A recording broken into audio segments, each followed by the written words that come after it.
Everyone, today I'm going to discuss over the subject principles of economics and topic is income elasticity of demand and cross elasticity of demand, right?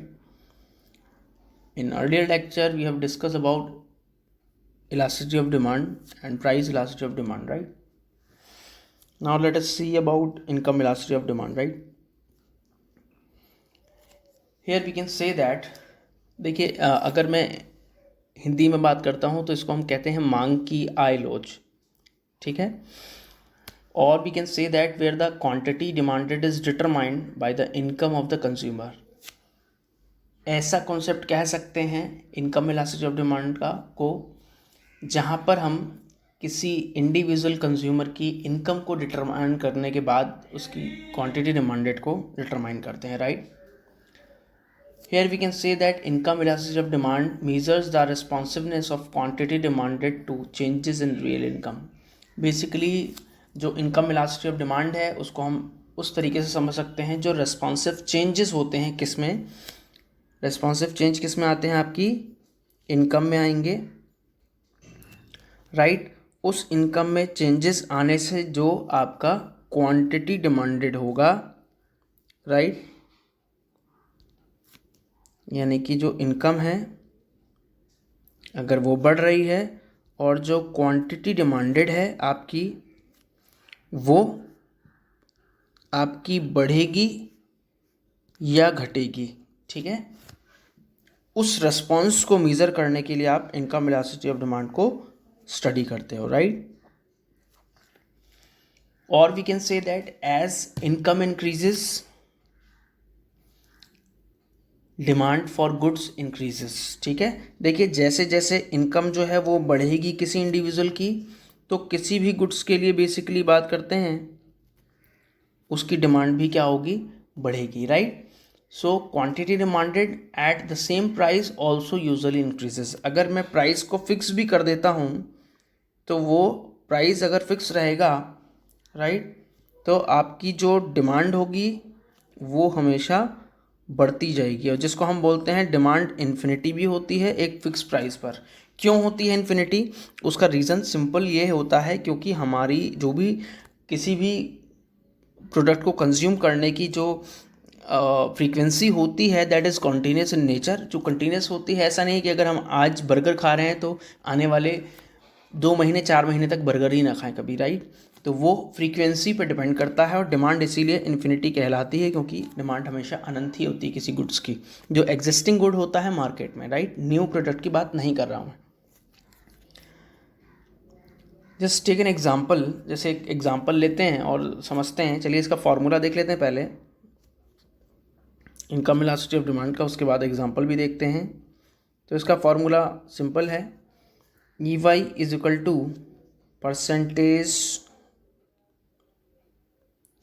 Change in, यहाँ मैं quantity को Q to Y से denote कर रहा हूँ, right. Quantity demanded of the product, right, upon percentage change in consumer income,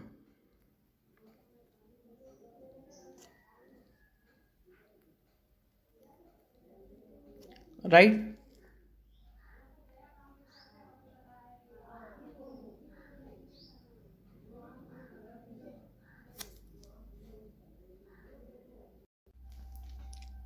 late us take an example.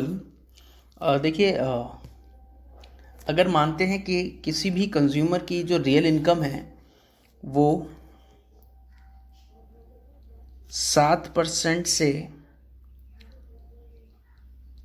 9.5% तक बढ़ती है, राइट, फॉर पिज़्ज़ा डिलीवरी, ठीक है। एक एग्जांपल ले रहे हैं यहाँ पर केवल समझने के लिए।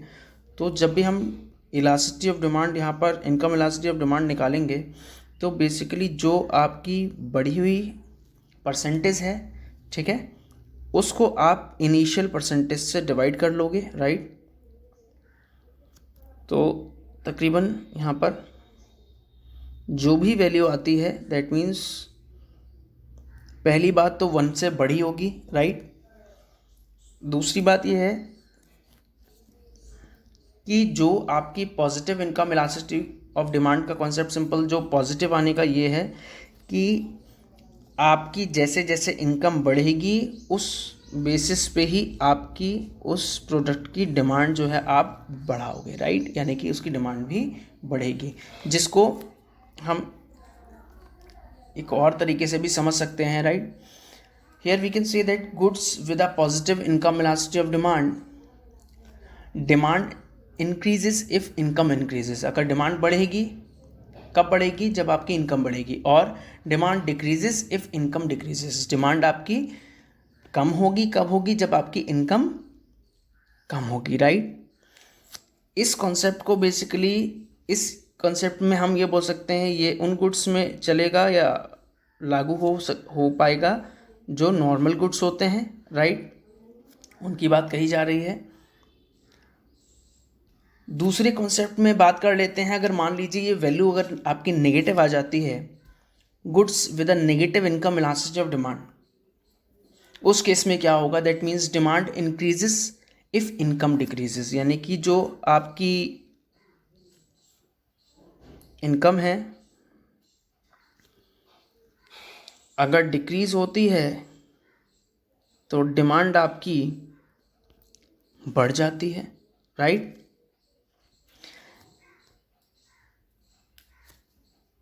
और इनकम अगर आपकी सिंपल सी कॉन्सेप्ट में अगर बढ़ेगी तो उस केस में डिमांड जो होगी आपकी वो घट जाएगी। ये जो कॉन्सेप्ट है बेसिकली जो भी मैंने डिस्कस किया, जहाँ पर आपकी नेगेटिव इनकम इलास्टिसिटी होती है, right, negative income elasticity of demand की जब बात करते हैं हम, राइट, तो वो होता है बेसिकली स्पेशली इंफीरियर गुड्स के साथ में, इंफीरियर गुड्स, राइट। ये कॉन्सेप्ट भी अच्छे से समझ लीजिए। यहाँ पे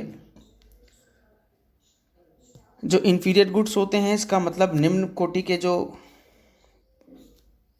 सामान होते हैं उनकी बात कही जाती है, जिसकी मैं बात कर रहा था अभी, इंफीरियर गुड्स की।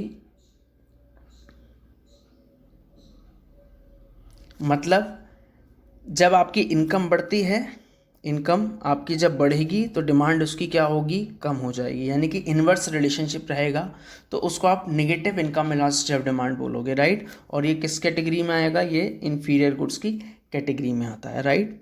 जैसे एक सिंपल सी बात है, अगर आप इसको इस तरीके से समझ सकते हो कि मान लीजिए अगर किसी कंज्यूमर की इनकम जो है कम है तो वो अगर चॉकलेट लेता है तो वो छोटी चॉकलेट लेता है, 5 वाली ले लेगा या 10 वाली लेगा, ठीक है।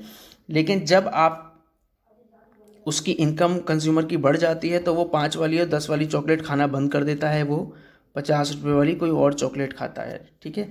इस केस में जो 5 वाली और 10 वाली चॉकलेट है उसकी डिमांड जो हो जाती है वो घट जाती है, राइट। यहाँ पर ये समझाने की बात है, ठीक है। और एक छोटा सा कॉन्सेप्ट भी है, उसको समझ लीजिए, मैंने नोट्स में मेंशन कर रखा है, जिसमें इफेक्ट्स, राइट, इनकम इलास्टिसिटी,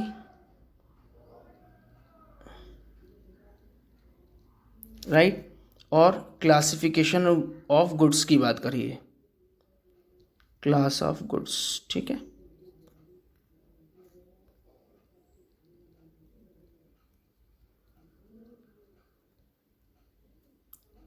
ठीक है, तो बेसिकली पॉइंट समझ लेते हैं यहाँ पर। अ proportional large change in the quantity demanded, that means अगर बहुत ज़्यादा चेंज होता है, लार्ज क्वांटिटी में चेंज होता है, ठीक है, उस केस में आपकी जो इलास्टिसिटी ऑफ डिमांड है वो 1 से ज़्यादा होती है, और ये किसके लिए होती है? लग्जरी गुड्स के लिए होती है, राइट।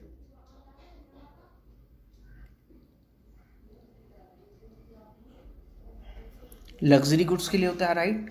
अब बात कर लेते हैं प्रोपोर्शनल चेंज जो होता है वो अगर स्मॉलर होगा तो उस केस में इनकम इलास्टिसिटी की वैल्यू आपकी 1 से कम होगी, और ये नॉर्मल गुड्स के लिए होती है, राइट।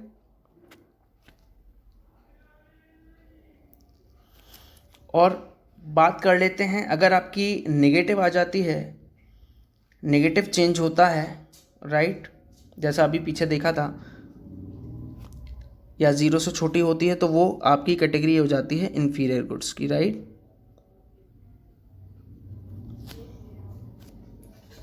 तो बेसिकली ये था आपका income elasticity of demand. Next point is cross elasticity of demand.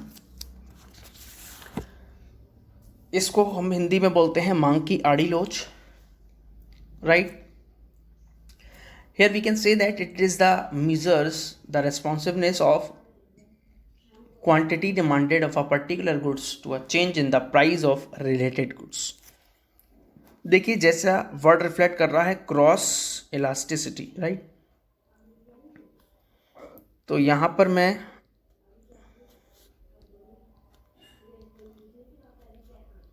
मैं एग्जांपल लेता हूं एक, तो उससे आपको क्रॉस इजीली समझ में आ जाएगा। सपोज अगर मैं एक्स और वाई दो प्रोडक्ट लेता हूं, राइट,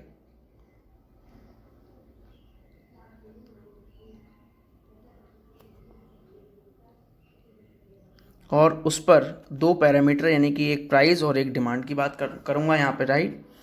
तो उसको हम किस तरीके से समझेंगे कि अगर एक कमोडिटी, इसको कमोडिटी भी कह सकते हैं, किसी प्रोडक्ट को हम सामान के तौर पर कमोडिटी बोलते हैं इकोनॉमिक्स में, राइट। तो बेसिकली यहाँ समझ सकते हैं जब एक कमोडिटी का प्राइस दूसरी कमोडिटी के डिमांड की जब भी हम बात करते हैं, राइट, यानी कि हम एक्स के प्राइस की बात करेंगे और वाई के डिमांड की बात करेंगे, ठीक है। तो एक तरीके से क्या है, ये क्रॉस रिलेशन है। या फिर हम बात करते हैं कि हम वाई के प्राइस की बात करेंगे और एक्स के डिमांड की बात करेंगे, ठीक है। तो बेसिकली ये जो है वो क्या है, आपका एक तरीके से रेस्पॉन्स है, ठीक है। या इसको ऐसा भी समझ सकते हैं कि आपकी जब किसी कमोडिटी एक्स का प्राइस बढ़ता है तो मैं बात उसकी डिमांड की नहीं करूँगा, इसकी बात नहीं करूँगा मैं, राइट। मैं वाई गुड्स की डिमांड की बात करूँगा, यानी कि जब प्राइस एक्स का बढ़ रहा है तो वाई की डिमांड कम हो रही है, राइट। और जब मैं बात करता हूँ वाई का प्राइस बढ़ेगा तो मैं बात करूँगा एक्स गुड्स की डिमांड बढ़ रही है, राइट। तो यहाँ पर जो प्राइस और डिमांड की बात है वो रिलेटेड गुड्स में क्रॉस सेक्शन की बात की जाएगी, रिलेटेड गुड्स में क्रॉस सेक्शन की बात कही जाएगी, राइट। तो इसका छोटा सा फॉर्मूला भी है elasticity, cross elasticity of demand का, percentage change in quantity demanded of product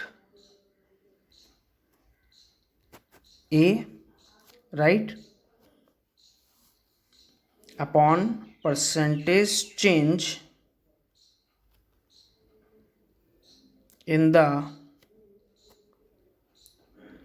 price of product